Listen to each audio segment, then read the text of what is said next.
여야 의정협의체는 문제를 해결하기 위해서 절실한 마음으로 모이는 곳입니다. 어떤 전제 조건을 걸어서 이 출범 자체를 막을 수는 없습니다. 그럼 전제 조건이나 의제 제한 없이 오로지 국민의 건강을 위해서 이 문제를 어떻게든 해결해보자는 그 마음만으로 서로 신뢰를 회복하는 계기가 됐으면 좋겠습니다. 의료계 쪽도 자성의 목소리를 많이 하고 있는 건 사실입니다. 그리고 전공의들이 교수단체와 의협에서도 조금은 이제 아쉽게 생각하는 부분은 7대 요구 조건 말고는 전혀 받아들여지지 않으면 이게 테이블에 앉을 생각이 없다. 이렇게 하는 거는 대화에 전혀 이렇게 중간 지점이 없는 거죠. 그래서 한동훈 대표께서 진짜 저렇게 하셨으면 의료계도 참여를 하는 거는 저는 의미가 있다고 봅니다. 그러니까 일단 지금 진행 중인 내년도 입시 의대 증원도 조정할 수 있다. 그것도 의논해 봅시다. 그럼 뭐 의사단체에서도 일부지만 뭐 괜찮을 것 같으니까 얘기해 보죠. 협의체 뭐 가능할 것 같대요. 이런 반응이잖아요. 그런데요, 정부는 계속해서 지금 진행 중인 입시 이거 조정 안 된다, 큰일 난다 이 입장이거든요. 정부 입장도 들어보겠습니다. 2025년 정원은 이미 확정이 됐고 또 입시 절차가 이미 진행이 되고 있어서 변경할 수는 없다는 점을 말씀을 드리고. 강소필 부위원장. 네. 이미 입시 시작이 돼서요. 뭐 최근에 나오는 거 보면 며칠 안 됐는데 벌써 뭐 사흘 동안 접수했는데 전국의 의대 수시 모집 경쟁률이 뭐 7대1, 8대1 간다 이 얘기 벌써 나오고 있거든요, 지금. 네. 그런데 이거를 논의할 수 있다고요? 이걸 어떻게 봐야 되는 겁니까? 저는 일단 이재명 대표가 얼마 전에 고대 응급실을 방문한 다음에 이런 얘기를 했습니다. 예. 지금 현재 의대 증원의 방향은 바람직하고 맞다. 예. 하지만 규모와 기간 그리고 합리적인 근거가 없이 급하게 추진된 면이 있다. 그러다 보니까 이 목적이 정당성이 훼손된 측면이 있다라고 얘기를 했습니다. 예. 그러니까 그런 측면에서 봤을 때 사실 2025년부터 전면 백지화를 한다는 것은 사실상 어려운 일이긴 합니다만 사실 2025년부터 지금 급하게 추진된 건 잘못됐다는 걸 분명히 얘기를 하는 겁니다. 예. 그런데 지금 현재 상황이 어쨌든 의료업계에서 테이블에 앉아야 될 거 아닙니까? 예. 테이블에 의사들도 앉고 여야도 앉고 대통령실도 일단 앉아야지 2025년부터 백지화를 할 것인지 아니면 이번은 넘어가고 2026년부터 할 것인지 뭔가 얘기를 할 수가 있는데 예. 의료업계도 마찬가지고 대통령실도 마찬가지고 무조건 선결 조건들을 꼭 내걸고 있다는 게 문제인 거예요. 그러니까 이런 선결 조건은 내걸지 말고 그냥 공개적으로 지금 이거 안 받아주면 안 앉겠다는 거잖아요. 둘 다 이 내용을 말하지 말고 일단 테이블에 앉아서 그리고 비공개가 됐을 때 예. 그때 꺼내서 서로 얘기를 하자는 취지인 거예요. 그러니까 그렇게 따지려고 하면 어쨌든 정부가 우리는 2025년은 안 돼. 무조건 2026년부터 할 거야. 이것도 우리가 많이 양보한 거야. 라는 취지로 얘기를 하면 예. 지금 의사들이 테이블에 앉겠냐고요. 이분들도 지금 의대생들, 뭐 대업이들, 의대 교수들 여러 가지 분야들이 지금 합의가 안 된 상태인데 그렇기 때문에 저는 이재명 대표와 민주당은 어쨌든 모든 걸 가능성을 열어놓는다는 전제하에 우리가 얘기를 시작해야 된다. 그래야지 테이블에 앉아서 뭔가 성과가 날 수 있다는 취지로 이해하시면 될 것 같습니다. 박상훈 쌤이 그러면은 어차피 의료계를 협상 테이블로 앉히기 위한 유인책이라 이 소리인데 근데 실제 유인책을 써서 앉았어요. 근데 2025년 의대 증원 이거는 지금 조정하는 게 불가능한 거 아닙니까 지금요? 그러니까 제가 강성필 위원장님이랑 뜻이 같은 게 같은 거의 생각이세요 처음인 것 지금요? 같은데. 오. 네. 그러니까 왜냐하면 저도 이제 변호사 입장에서 많은 조정과 협상을 많이 했는데 예. 조정과 협상을 할 때 서로 간에 선결 조건이 마음속에는 품고 있다 하더라도 일단 테이블에 앉으면은 또 그 안에서는 또 만들어 나갈 수가 있거든요. 근데 그렇게 선결 조건을 걸어놓고 그게 아니면 절대 테이블에 못 앉겠다라는 입장에서 너무 그걸 강조하면 예. 협상부터가 무너질 수가 있습니다. 근데 지금 이 상황은 여야 의정이 협상을 해서 앉는 것이 필요한 것이고요. 사실 저는 민주당 쪽에서 그렇게 생각을 한다면 그 점에 있어서는 굉장히 좋다라는 생각이 드는 게 예. 제가 왜냐하면 2025년에 대해서 뭐 전면 유예를 해야 된다라는 언론의 보도대로 만약에 강성필 위원장이 지금 얘기를 했다면 제가 그걸 좀 반박을 하려고 그랬어요. 왜 그러냐면 만약에 문재인 정부 때 400명씩 증언을 했잖아요. 그러면 지금 2,000명 증언돼 있어요. 그러니까 2,000명이 적다라는 이야기를 2,000명이 적절하지 않고 과도하다라는 이야기를 할 거면은 문재인 정부 때부터 400명씩 증언했던 것도 과도했다라고 얘기를 해야 돼요. 그러니까 이미 2,000명을 증언을 했어야 되는 상황에 문재인 정부 시기에 예. 추산 예. 증언으로 보면 예.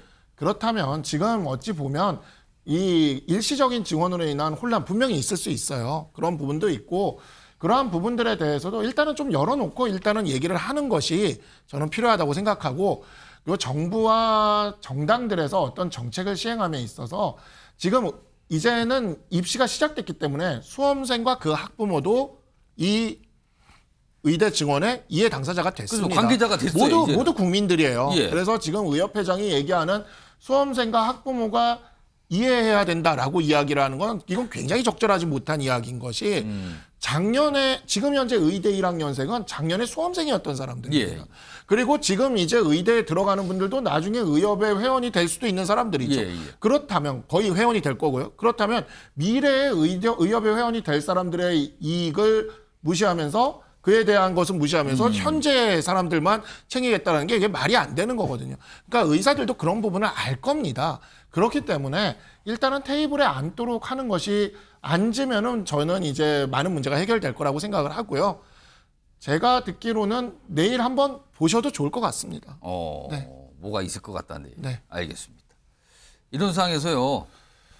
지금 이 이제 현직 의사자 이제 의대 교수분 아까도 잠깐 목소리가 있었는데 관련된 목소리가 더 있습니다. 좀 들어보겠습니다. 난리가 날 겁니다.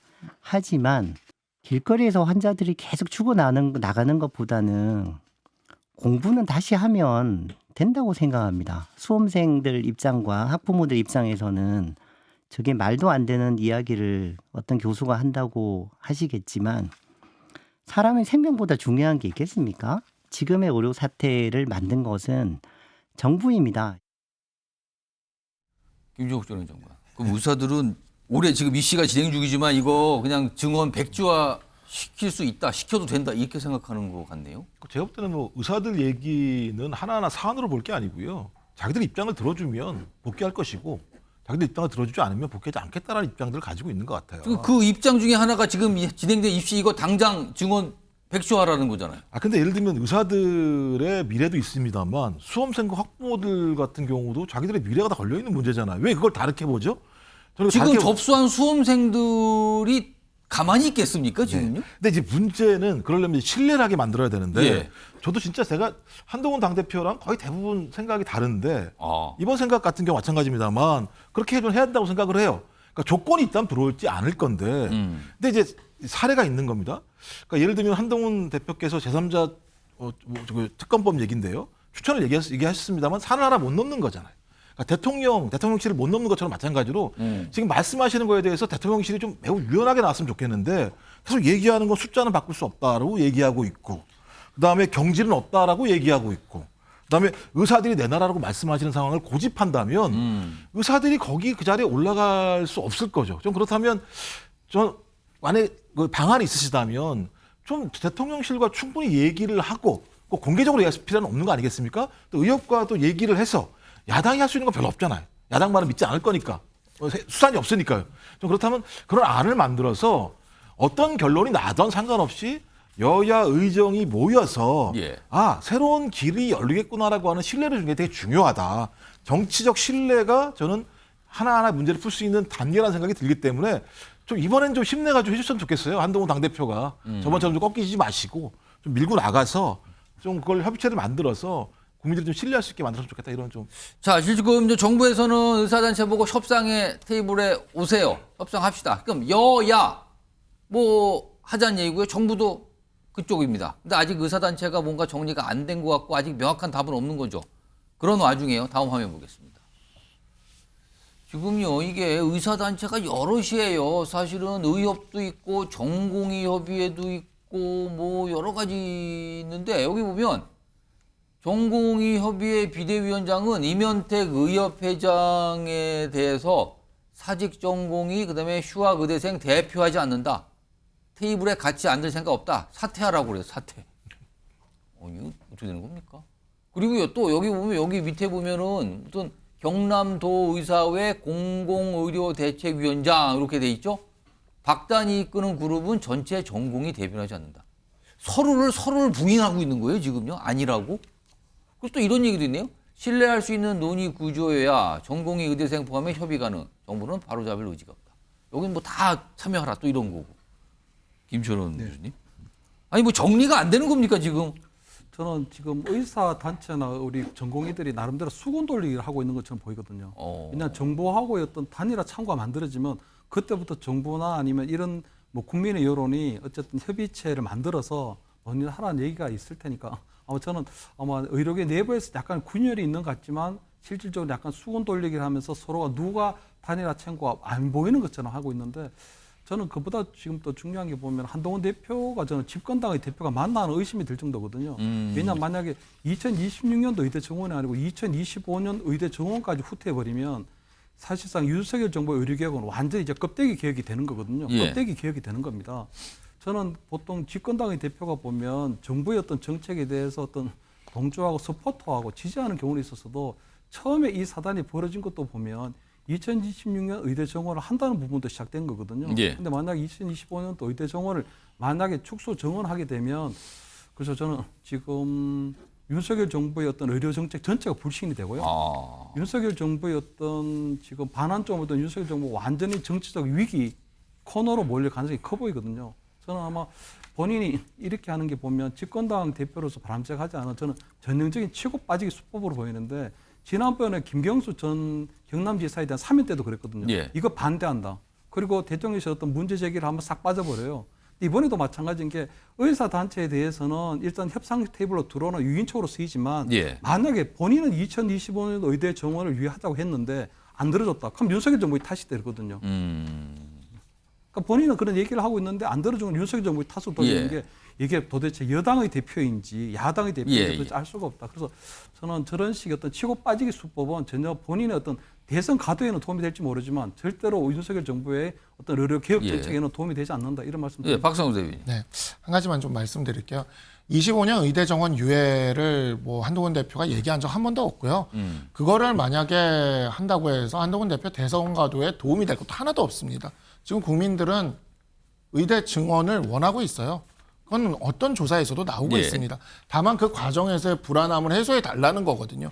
그리고 지금 이 상황에서 꽉 막힌 이 전국에서 26년 의대 정원 유예를 대통령실에 제안해서 그에 대해서 받아낸 것도 한동훈 대표고 여야 의정 협의체를 대통령실과 협의해서 이렇게 출발하기 시작한 것도 한동훈 대표입니다. 그리고 그것이 무너지지 않도록 최대한 의사들을 이 협의의 테이블로 끌어내려고 노력하는 것도 한동훈 대표입니다. 그렇기 때문에 지금 이 안에서 25년도가 예. 의제로 올라온다 해도 지금 아시겠지만 민주당 쪽에서도 25년도 철회에 대해서 절대 찬성 안 할 겁니다. 제가 아까도 말씀드리지만 이미 2,000명이라는 숫자는 문재인 정부 때부터 400명씩 연인원이 증가했으면 이미 2,000명 채웠어요.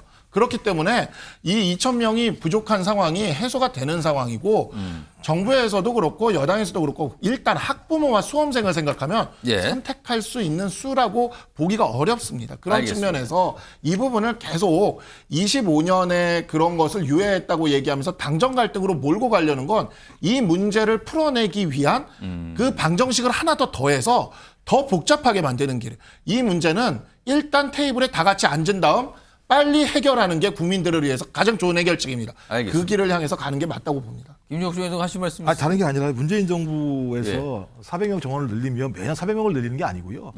2040년에 단계적으로 예를 들어서 협의를 한 거기 때문에 예. 그러니까 계속 2,000명 문제인 거예요. 그러니까 2,000명에 대해서 국민들이 납득할 수 있고 의료단체에서 납득할 수 있으면 그건 예를 들면 아무 문제가 없는 건데 스스로도 얘기 못하고 연찬에서 국민의힘 의원들이 물어봤잖아요. 과학적 근거가 뭐냐고. 거기에 대한 합의가 안 되는 상황이 계속 벌어지다 보니까 정부가 소위 과학적이지 않은 대통령의 발언만으로 가고 있는 거 아닌가라고 하는 의구심이 있다라는 측면들이 분명히 있기 때문에 저는 이 부분에 대해서 정부가 좀 설명을 잘했으면 좋겠어요. 알겠습니다. 네. 아무튼 무슨 돌파구가 생겼으면 좋겠습니다. 지금 상태에서도요.